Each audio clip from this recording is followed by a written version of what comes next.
అన్ని షాపులు తిరిగి చివరికి మేమే బాగు చేసుకున్నామండి. ఇంతకీ ఏమైందంటారా, రింగ్ లైట్ ది ఈ చిన్న బుడుపులా ఉంది కదా, అది బ్రేక్ అయ్యిందండి. ఎలా అయింది అనేది మాకు తెలియదు. చాలా షాపులకు తిరిగారండి, అలసిపోయి. ఇంకా మా వారు చాలా సీరియస్ గా తీసుకొని డెడికేటెడ్ గా కూర్చొని తెల్లవారుజామున నేను నిద్ర లేచేసరికి బాగు చేస్తున్నారు.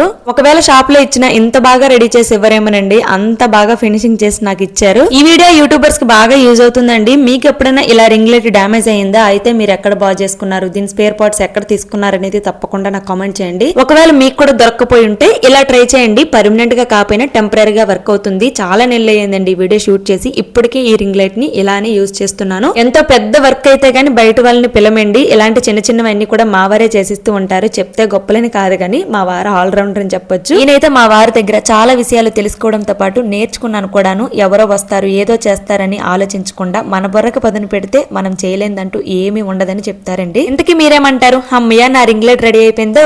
మా వారి డెడికేషన్ కి ఒక్క లైక్ చేసి ప్లీజ్ సబ్స్క్రైబ్ చేయండి.